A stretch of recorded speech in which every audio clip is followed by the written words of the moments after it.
December 20ರಿಂದ 3 ದಿನಗಳ ಕಾಲ ಮಂಡ್ಯದಲ್ಲಿ 87ನೇ ಅಖಿಲ ಭಾರತ ಕನ್ನಡ ಸಾಹಿತ್ಯ ಸಮ್ಮೇಳನ ನಡೆಯುತ್ತಿದೆ. ಈ ಸಾಹಿತ್ಯ ಸಮ್ಮೇಳನದಲ್ಲಿ ಮಾಂಸಾಹಾರವನ್ನು ನೀಡಬೇಕು ಎಂಬ ಕೂಗು ಜೋರಾಗಿಯೇ ಕೇಳಿಬರುತ್ತಿದೆ. ಅಖಿಲ ಭಾರತ ಕನ್ನಡ ಸಾಹಿತ್ಯ ಸಮ್ಮೇಳನದಲ್ಲಿ ಮಾಂಸಾಹಾರ ನೀಡಬೇಕು ಎಂದು ಒತ್ತಾಯಿಸಿ ಪ್ರಗತಿಪರ ಸಂಘಟನೆಗಳ ಒಕ್ಕೂಟದ ಕಾರ್ಯಕರ್ತರು ಮಂಡ್ಯದಲ್ಲಿ ಜಿಲ್ಲಾಧಿಕಾರಿ ಕಚೇರಿ ಮುಂದೆ ಡಿಸೆಂಬರ್ 9ರಂದು ಪ್ರತಿಭಟನೆ ನಡೆಸಿ ಆಗ್ರಹಿಸಿದರು. ಬೇಳೆ ಜೊತೆ ಮೂಳೆ ಇರಲಿ, ಹಪ್ಪಳದ ಜೊತೆ ಕಬಾಬ್ ಇರಲಿ, ಕೋಸಂಬರಿ ಜೊತೆ ಎಗ್ ಬುರ್ಜಿ ಇರಲಿ, ಮುದ್ದೆ ಜೊತೆ ಬೋಟಿ ಇರಲಿ ಎಂದು ಘೋಷಣೆ ಕೂಗಿ ಮಾಂಸಾಹಾರಕ್ಕೆ ಆಗ್ರಹಿಸಿದರು.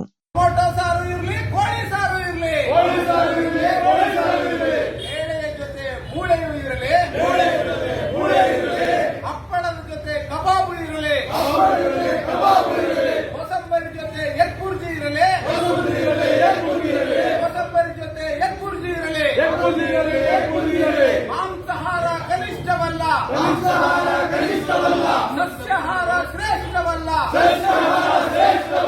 ಮಾಂಸಾಹಾರಿಗಳು ಕನಿಷ್ಠರಲ್ಲ, ಮಾಂಸಾಹಾರಿಗಳನ್ನು ಅಸ್ಪೃಶ್ಯರು ಎಂದು ಪರಿಗಣಿಸಿರುವ ಮಹೇಶ್ ಜೋಶಿಗೆ ಧಿಕ್ಕಾರ. ಈ ಬಾರಿಯ ಸಾಹಿತ್ಯ ಸಮ್ಮೇಳನದಲ್ಲಿ ಮಂಡ್ಯದ ಪ್ರೀತಿಯ ನಾಟಿ ಕೋಳಿ ಸಾರು ಮತ್ತು ಮುದ್ದೆ ಸಿಗಬೇಕು ಎಂದು ಚಿಂತಕ ಎಂಜಿ ಹೆಗಡೆ ಆಗ್ರಹಿಸಿದರು. ಕನ್ನಡ ಸಾಹಿತ್ಯ ಸಮ್ಮೇಳನದ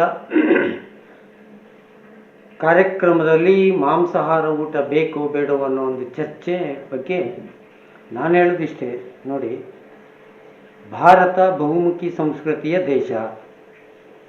ದೇಶದಾದ್ಯಂತ ಸಾವಿರಾರು ವರ್ಷಗಳಿಂದ ಬೇರೆ ಬೇರೆಯ ವೇಷಭೂಷಣ, ಆಹಾರ ಪದ್ಧತಿ, ಭಾಷೆಗಳು, ಸಂಪ್ರದಾಯಗಳು ಎಲ್ಲವೂ ಸೇರಿಕೊಂಡಿರುವುದೇ ಭಾರತೀಯ ಸಂಸ್ಕೃತಿ. ಈ ಭಾರತೀಯ ಸಂಸ್ಕೃತಿಯ ಹೇಳಿದ ತಕ್ಷಣ ಎಲ್ಲವನ್ನೂ ಒಳಗೊಂಡಾಗ ಮಾತ್ರ ಅದು ಭಾರತೀಯ ಸಂಸ್ಕೃತಿ ಆಗ್ತದೆ. ನೀವು ಯಾವುದೋ ಒಂದನ್ನು ಹೇಳುವಾಗ ಅದು ಏಕಮುಖಿ ಸಂಸ್ಕೃತಿ ಆಗ್ತದೆ, ಅದು ಭಾರತೀಯ ಸಂಸ್ಕೃತಿ ಆಗುವುದಿಲ್ಲ. ಇದು ನನ್ನ ಸ್ಪಷ್ಟ ಅಭಿಪ್ರಾಯ.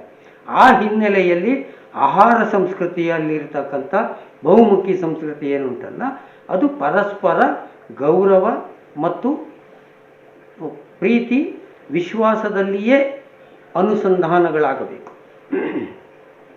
ಈಗ ನಾನು ಸಸ್ಯಾಹಾರಿ, ನನ್ನ ಸಸ್ಯಾಹಾರವನ್ನು ಕೀಳರಿಮೆಯಿಂದ ಮಾತನಾಡುವ, ಕೆಣಕುವ, ನಿಂದಿಸುವ ಕ್ರಿಯೆಗಳು ನಡೆದರೆ ಅದು ಯಾರನ್ನ, ನೀನು ಪುಳ್ಚಾರು ಮಾರಾಯ, ಅಲ್ಲಿ ನೀನು ಹೇಳುವ ಶಬ್ದ ಬಂತಲ್ಲ, ಸೊ ಅದು ನನ್ನನ್ನು ಕೂಡ, ಒಬ್ಬ ವ್ಯಕ್ತಿಯನ್ನು ಕೂಡ ನೋಯಿಸಿದ ಹಾಗೆ, ನಿಂದಿಸಿದ ಹಾಗೆ, ಒಂದು ಸಮುದಾಯವನ್ನು ನಿಂದಿಸಿದ ಹಾಗೆ. ಅದೇ ರೀತಿ ನೀನು ಮಾಂಸಾಹಾರಿ ಮಾರಾಯ, ಛಿ ಅಸಹ್ಯ, ಈ ರೀತಿಯ ಶಬ್ದಗಳನ್ನು ಪ್ರಯೋಗ ಮಾಡ್ತಾರಲ್ಲ, ಅಲ್ಲಿ ನೀನು ಪದನಾಮ ಉಂಟಲ್ಲಿ. ಈ ಪದನಾಮಗಳನ್ನು ರೆಫರೆನ್ಸ್ ಮಾಡುವಾಗ ಮಾಂಸಾಹಾರವನ್ನು ದ್ವೇಷಿಸಿದ ಹಾಗೆ ವ್ಯಕ್ತಿಯನ್ನು ದ್ವೇಷಿಸಲಿಕ್ಕೆ ಪ್ರಾರಂಭ ಆಗುತ್ತದೆ. ಇದು ಒಳ್ಳೆಯದಲ್ಲ. ಇವತ್ತು ಸಾಹಿತ್ಯ ಸಮ್ಮೇಳನ ಒಂದು ಸಂಘಟನಾತ್ಮಕ ಸಭೆಯಾಗಿ ನೀವು ಅಲ್ಲಿ ಏನು ಬೇಕು ಏನು ಬೇಡ ಅದೊಂದು ಓಕೆ, ಅದು ಚರ್ಚೆಗಳು, ಒಂದೊಂದು ಸಮಾವೇಶ ಆಗುವಾಗ ಅಲ್ಲಿ ಸೇರುವ ಜನಸಂಖ್ಯೆ, ವ್ಯವಸ್ಥೆಗಳು ಅದೆಲ್ಲ ನೋಡಿ ಸಂಘಟಕರು ತೀರ್ಮಾನ ತಗೊಳ್ತಾರೆ. ಆದರೆ ನೀವು ನಿಷೇಧ, ಮದ್ಯಮಂತೂ ಧೂಮಪಾನ ನಿಷೇಧ ಎಲ್ಲ ಕಡೆ ನೋಡ್ತೇನೆ. ಆದರೆ ಪ್ರಪ್ರಥಮ ಬಾರಿಗೆ ನಾನು ಮಾಂಸಾಹಾರ ನಿಷೇಧ ಅಂತ ಒಂದು ಸಾರ್ವಜನಿಕ ವೇದಿಕೆಯಲ್ಲಿ ಹೇಳೋದು ಉಂಟಲ್ಲ, ಅಪಾಯಕಾರಿಯ ಶಬ್ದ ಇದೆ ಮತ್ತು ಇದನ್ನು ಸಹಿಸಿಕೊಳ್ಳಿಕ್ಕೆ ಆಗೋದಿಲ್ಲ.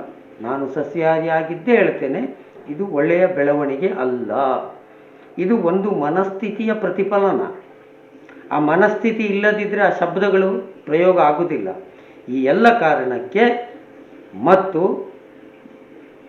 ಮಂಡ್ಯದಲ್ಲಿ ನಡೀತಕ್ಕಂಥ ಸಮ್ಮೇಳನದಲ್ಲಿ ಏನೇ ಆಗಲಿ, ಅವರು ಪ್ರೀತಿಯಿಂದ ಕೊಡುವುದಾದರೆ ಒಂದು ಅವಕಾಶವನ್ನು ಕೊಡಿ. ಕೊನೆಯ ದಿವಸವೋ ಕೊನೆಯ ವೇಳೆಯೋ ಎಲ್ಲಿಯಾದರೂ ಮಂಡ್ಯ ಜನರ ಒಂದು ಪ್ರೀತಿಯ ಕೋಳಿ ಸಾರು ಅಂತೇಳಿ ಊಟ ಮಾಡೋರು ಮಾಡ್ತಾರೆ. ಒಂದು ಊಟ ಸಂಜೆ ರಾತ್ರಿ ಹೋಗುವಾಗ ಉಂಡುಕೊಂಡು ಹೋಗಿ ಹೇಳುವಂಥದ್ದನ್ನು ಹೊಂದಾಣಿಕೆ ಮೂಲಕ ಮಾಡಿಕೊಳ್ಳಿಕ್ಕೆ ಸಾಧ್ಯ ಉಂಟು. ಇದು ಕೊನೆಯದಾಗಿ ಹೀಗೆ ಮಾಂಸದ ಊಟ ಮಾಡಿದರೆ ಮತ್ತು ಬೇರೆ ಬೇರೆ ಡಿಮಾಂಡ್ಗಳು ಬರ್ಬೋದು. ನೋಡಿ, ಪ್ರತಿಯೊಂದು ಬೆಳವಣಿಗೆಯಲ್ಲಿಯೂ ಕೂಡ ಪ್ಲಸ್ ಮತ್ತು ಮೈನಸ್ಗಳು ನಾವು ಕಲ್ಪನೆ ಮಾಡಿಕೊಳ್ಬೋದು. ಹಾಗೆಯೇ ನಿರ್ಧಾರವನ್ನು ತೆಗೆದುಕೊಳ್ಳದೆ ಇರಲಿಕ್ಕಾಗೋದಿಲ್ಲ. ನಿರ್ಧಾರವನ್ನು ತಗೊಳ್ಬೇಕು, ಮುಂದೆ ಸಮಸ್ಯೆ ಬಂದಾಗ ಅದನ್ನು ನಿಭಾಯಿಸಬೇಕು. ಹೊರತು ಈ ನಿಷೇಧ ಹೇಳುವಂಥದ್ದಕ್ಕೆ ನನ್ನ ವಿರೋಧ ಉಂಟು. ಮತ್ತು ಸಾಹಿತ್ಯ ಸಮ್ಮೇಳನದ ಸಂಘಟಕರು, ಮಂಡ್ಯ ಜನರು ಏನು ಹೋರಾಟ ಮಾಡ್ತಾ ಇದ್ದಾರೆ ಅವರು ಕೂತ್ಕೊಂಡು ಒಂದು ಸೌಹಾರ್ದತೆ, ಇದೆಲ್ಲ ಸಾಮರಸ್ಯಕ್ಕೆ ವೇದಿಕೆ ಆಗಬೇಕು. ಸಾಹಿತ್ಯದಲ್ಲಿ ಕೂಡ ಆಹಾರ ಸಂಸ್ಕೃತಿಯ ಬಗ್ಗೆ ಗೋಷ್ಠಿಗಳಾಗಬೇಕು, ಸಾಹಿತ್ಯಗಳು ಬರಬೇಕು, ಅದರ ಬಗ್ಗೆ ವಿಮರ್ಶೆಗಳಾಗಬೇಕು.